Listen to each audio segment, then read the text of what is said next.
Hey guys, welcome back to the channel. That's right, back with your boy Ryu. I got a hair in my face, but we are back with our regularly scheduled program of 90s awesomeness with our boys, the two favorite redhead boys that you guys love, and I love, but not in that way. Chris Hansen, calm down. How you doing? All right, how are you? Could you have a seat over in that chair, please? Yeah, please sit down. Put your hands up top so I can see them. What are you doing here? We're back with Pete and Pete, and supposedly it's a season 1, episode 10. I know the episodes I found out not exactly in order of the place I watch them from, so. But we found some that are kind of in order, so it kind of works, you know. But without further ado, let's go with season 1, episode 10.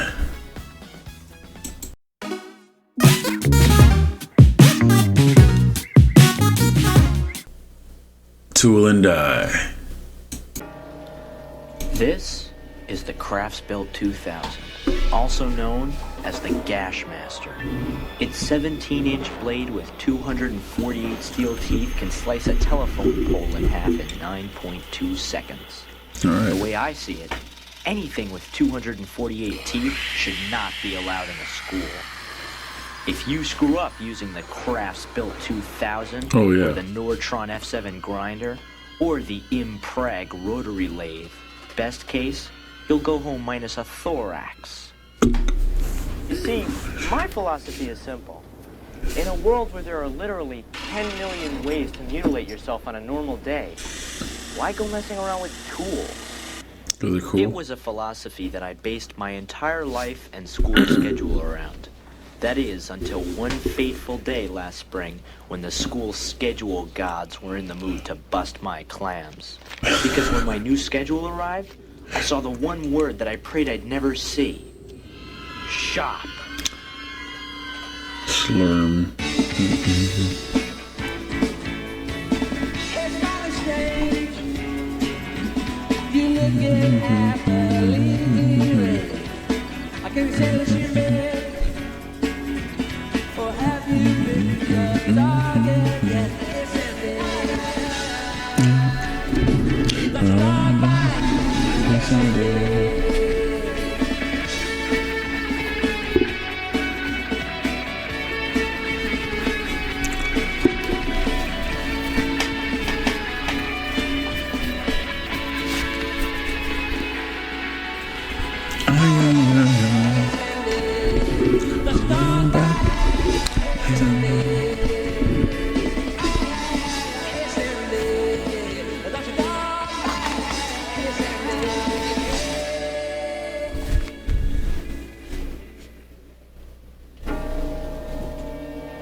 Tool and die. Tools. They're loud. They're sharp. And they can kill you. And what do you end up with after risking your limbs and life? A spice rack. Hey. Is there anything more pointless in life than a spice rack? And is making a spice rack worth the loss of a body part that I've come to know and love? Obviously, the schedule gods must think so. Either that, or they're into spicy food. And that's where my story begins. In the dungeon that is shop. Real funny. Put my head into a pipe. What the? Can you take it out now? It's so funny.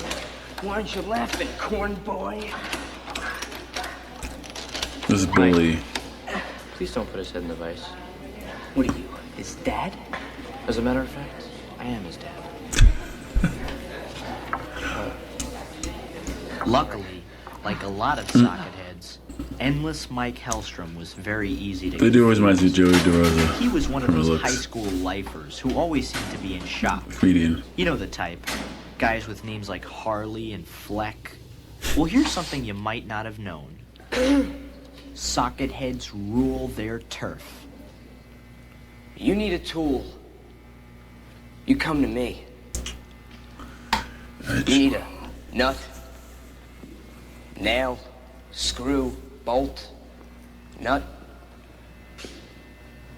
You come to me.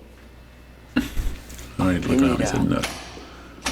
safety goggles, or a helmet, you come to me. Mm-hmm.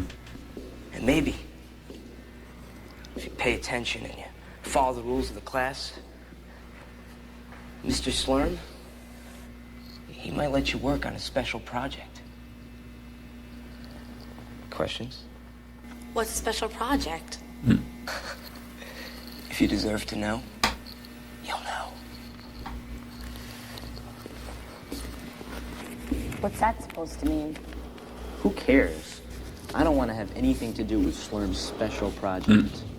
I'm just going to sit in the back, get my seat, and see you later, shop class. Yeah, I heard all about Slurm's special project. It's a cryogenic freezer. He wants to freeze his own head when he dies. Really? It's an anti-ballistic fragmentary explosive. What, you guys never heard of those? Teddy, you can't make a bomb in shop class. Want to bet? Besides, I heard that Slurm wants to get the guy back who... Let's see what Slurm looks like. Oh yeah, there was something nice I forgot boots, to tell you brother. about Mr. Slurm. Nobody knew how he lost it, but just like his special project, practically everyone had a theory. I heard he cut it off himself so he could be part tool. Landmine. Mekong Delta, 67. Another theory was that Slurm made his claw and all its attachments himself. In shop class. Wood. Theory and practice. I couldn't believe I actually had to sit there and listen to this ratchet brain babble on about wood. And what was the story with all those attachments? Pencil sharpener? And I couldn't figure out whether everyone else had been lulled into a hypnotic trance by Slurm's sideshow, or if they were seriously into it.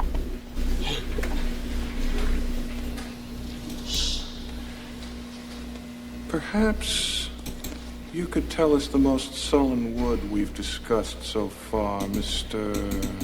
Wrigley.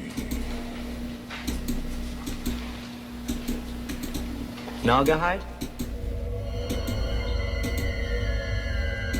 Mahogany? I mean, walnut? So much for vanishing. Right then I decided that I had too much at stake to cross this guy. It was only the first day, and already Slurm had me pegged. But while one Pete was busted, the other Pete was in business. Yeah, what's up, little Pete? When he heard I was taking shop, he took an after-school job as an insurance salesman. Oh my god. Our motto is, when you least expect it, expect it. But Pete wasn't selling car insurance or homeowner's insurance. Pete was in the dismemberment business. He had a chart that showed every body part and their value in cash and merchandise. Bill was the only one who bit Pete's bait. I sure didn't, because there was no way that I was even going near the power tools. The Craftsbuilt is not a toy. And it is not just a tool. It is the Cadillac of saws. Use it carefully. 12 years ago, a Mr. Nabby didn't. One hair of his got caught around the Craftsbuilt patented Accuchrome spinning drive shaft. Oh, okay.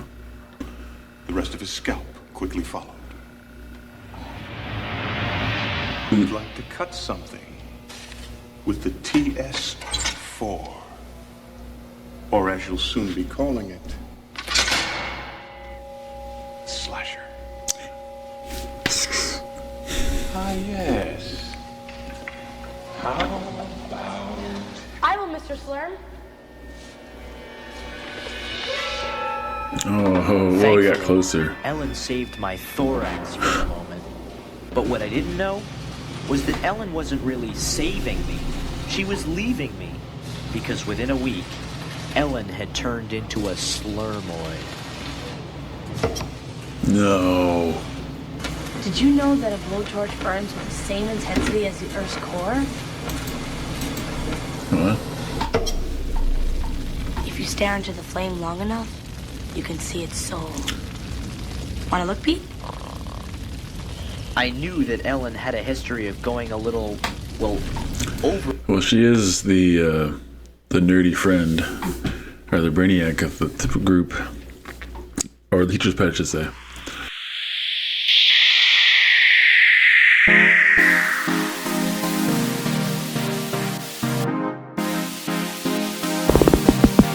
Not in a bad way. But I mean, I could see why. Because as a kid, I was a pyro and I was entranced by the dance of Lady Fire. Like, I remember when I was little, me and my dad were living in this trailer. It was like right next to the train tracks, and for some reason, I thought it'd be good to take Lysol, spray on top of the dresser, like coat it. Took when I found my dad's matchbooks, light it, and went, and it was like this wash it like come across, and it was a beautiful blue flame. And I was just like,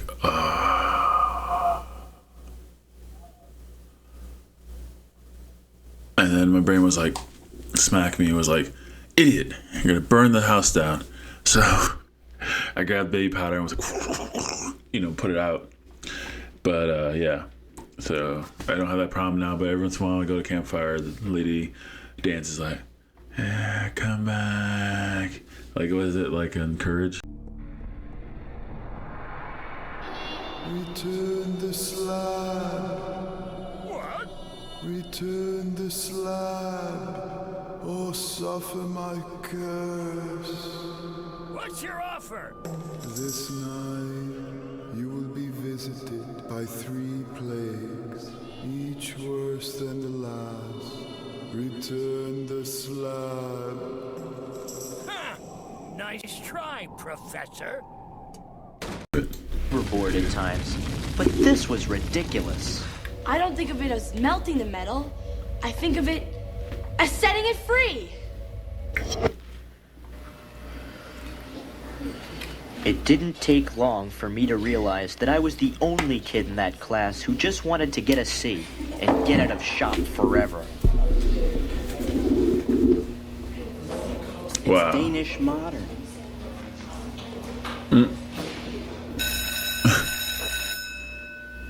That is, until our midterm projects were due. You're one sick kid, D. You see, what? Slurm had his own way of grading. Airless, C-.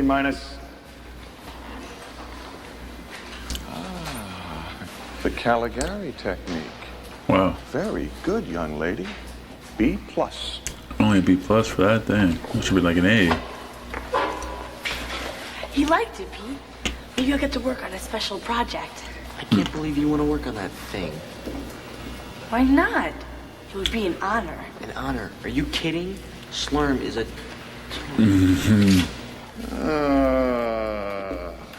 Mr. Wrigley. Well. Oh, that's terrible. I want everyone to look at what Mr. Wrigley has done. What are you laughing at, Mike? Well, There's real poetry here. Oh my God, are you kidding me? Yes. Real feeling, Mr. Wrigley. Come with me, young man. No, but backfired on you, Pete. Oh, I made a fist. We'll sit here till the end of the term. Oh. But you're going to be part of my special project. What? Right alongside Mike. Oh. Him? For the rest of the semester, oh, Mr. no. Wrigley, you and I are going to be one. Real quick, what I asked you before we take off. And we're back. It took me exactly 3 seconds to learn one thing about Slurm's special project. There was nothing special about it. Use the chop saw and make me a circular form. And this time, Mr. Wrigley, don't hew the edges. I had become Slurm's personal power tool. I sawed, sanded, drilled, hammered. Every day my limbs were in danger. And if that weren't bad enough, Slurm never told me what I was working on. Never. All I knew was that he kept it hidden from the world in a cabinet that was never opened. No one else seemed too concerned about it, but no matter how hard I tried, I couldn't stop wondering what was in there.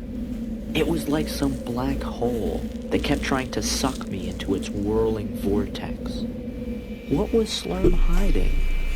What difference does it make? It's a special project. But don't you think it's a little weird that Slurm won't tell me what it is? It wouldn't matter to me. How do they expect me to work with metal this soft? It's like cheese. Maybe it is an anti-ballistic fragmentary explosive. I think you're going a little overboard, Pete. I don't trust no one. If the special project wasn't something bad or dangerous, why wouldn't he tell me what it is? I'm working on it. If you're really that worried about it, why don't you just ask Mike what it is? Yeah, let's talk to the bully. Mike Hellstrom. Since when did you start calling Endless Mike, Mike? Whenever I call him Mike, he helps me out. That point. Look like Charlie Day. Oh boy, that You know, I mean, I know it's not the same actor, but he's giving me like Charlie Day, not Charlie Day the actor, Charlie from Always Sunny vibes, like the hair, the clothes, and like he looks like young Charlie. Put your real, put a thing up, or don't, doesn't matter. Cadillac, huh? So, can you believe what Slurm has us making, huh, Mike? Nice try, Carrot Head. But cut me a 2x-a-ply. Thanks, Sawboy. So much for the my friend Mike approach. I thought about going to the police, or even Vice Principal Lergner, but I had no evidence. They would have just laughed in my face. Somehow, I had to sneak a look at the plans to the special project. I knew I couldn't do it alone. So I decided to get by with a little help from my friends. Mr. Slurm, there's somebody outside who needs to see you. To make sure my scheme went smoothly, I took out a little insurance. Sir, may I have a moment of your time? No, you may not. You'll be sorry. It was a policy I knew would deliver. Getting Slurm out of my way was the easy part. It was diverting. Dude, why are you using your... That made me a little squirmy. Okay, I know it's part of the plan, but it's like, it was not, I don't know. The guy that's worried about cutting his hand is the one reading a book while his hand's going towards the cell. Okay, Our research shows that 47% of all people who experience one misfortune will experience another. Ah, jeez. I'm sorry. I guess I should have used the chop saw, huh, Mike? Okay. That's what I thought. To cut against the grain of the wood. Didn't I? The hell is it? An alien spacecraft? Gigawatts. Mr. Wrigley. Oh. I forgot to tell you. Project's over. What? Yes, it's finished. You've completed the requirements for this course. But I said it's finished. He's building a robot or a time travel machine. Now, return to your regular table. So I was free. Hold on. This is an idea. This came out after Back to the Future.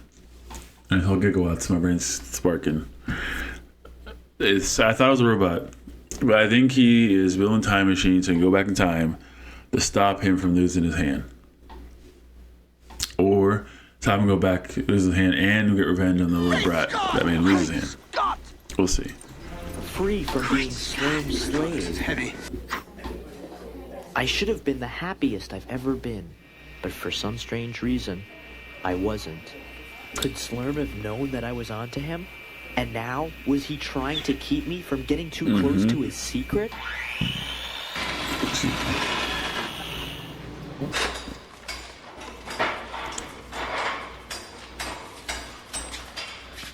I just couldn't shake the sinking feeling that I had helped Slurm build something evil.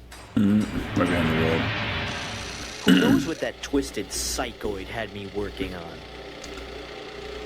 If only I had proof of what he was up to, I'd nail that freak show for sure. So on the night before our final class, I decided to find out for myself. Once and for all. Was it a native or quasi-Asian flute?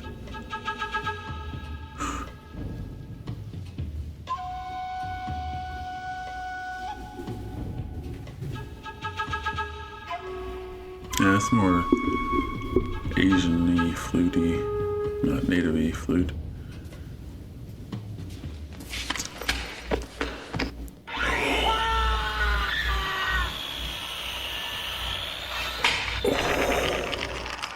Bro, you're the worst ninja ever.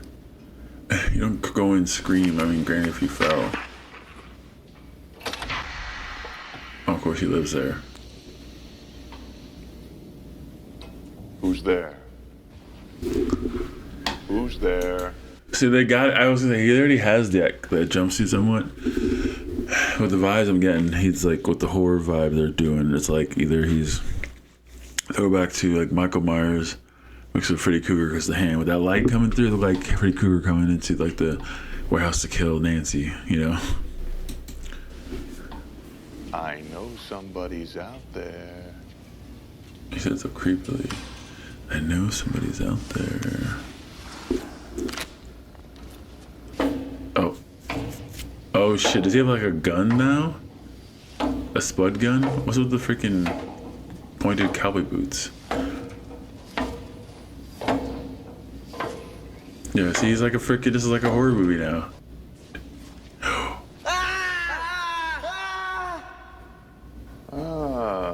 Mr. Wrigley. I've been waiting for you. Oh, the flashlight. Good. Because there's something I want to talk to you about. I demand to know what I've been working on. You demand? Oh. Come into my office, Mr. Wrigley. Sit down, Mr. Wrigley.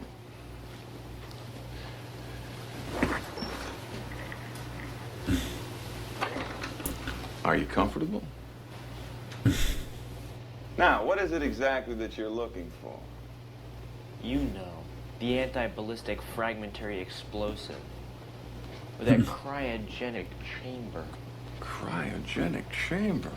Wow, that's a new one. Cryogenic. Tell me what it is. Relax, Mr. Wrigley. Calm down. Are you comfortable? What's up with the Stop asking me that. Yeah. Well, I want to know because I am very comfortable. I have been ever since you finished building this air conditioner for my office. What? That's it? An air conditioner? No. That's the special project? Oh, Mr. Wrigley, give yourself a little more credit. This isn't just an air conditioner. Look, it has 3 settings. Low, medium, and over here we have high. I prefer medium. You feel that?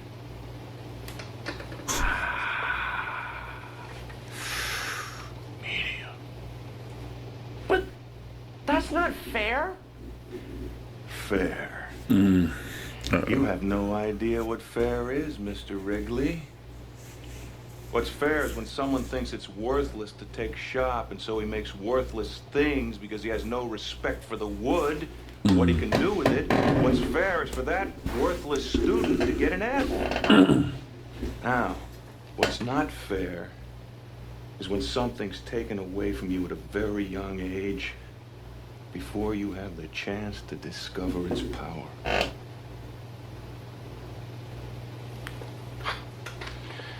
Every year there's one just like you.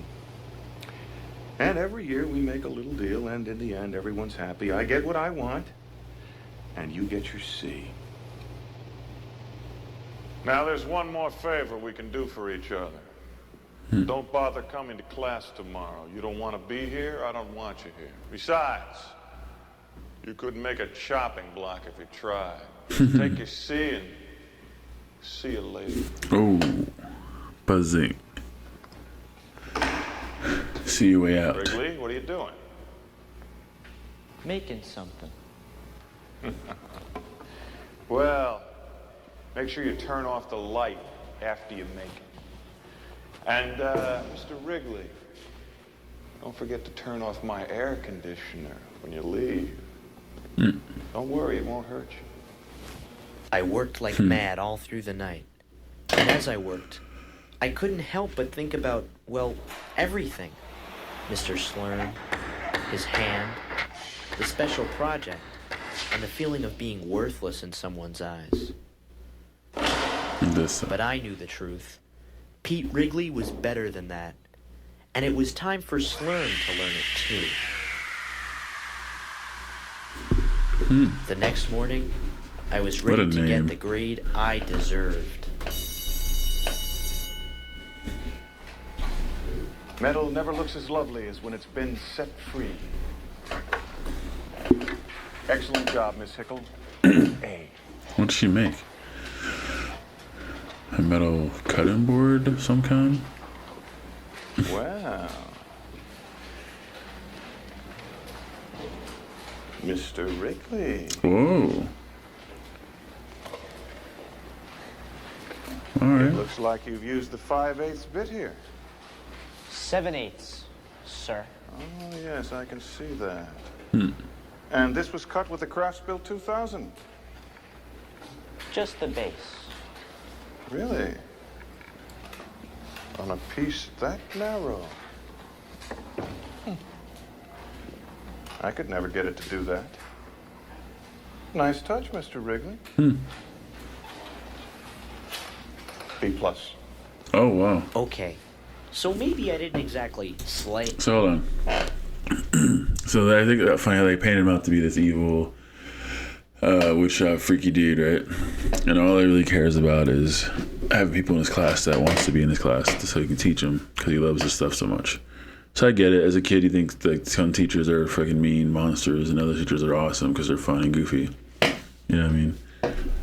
So I get it. I am. But at least I proved that I could do it. And I guess that's what Mr. Slurm wanted me to learn dapping him all along. He just had his own way of teaching me. And even though I still think He made a lamp? tools are loud, sharp, and can kill you, when you make something you're proud of, sometimes it's worth the risk. Exactly.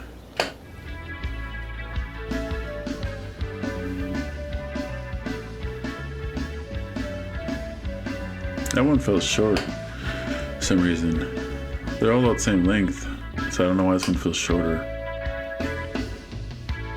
Maybe it was weird because some of these older ones, that's another thing too, this is older episodes, so Pete and Pete are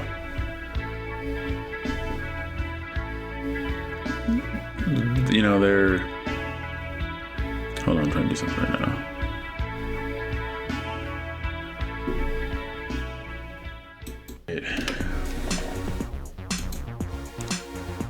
That is it for the episode back with our boys Pete and Pete. The episode was a little bit more simpler, a little less goofy, but still pretty good. The next one will be a little better. I'm gonna start getting back to our regularly dropping videos. So I started with channel favorite that a lot of you guys liked to watch along with me. Is our boys Pete and Pete. So we're back with that.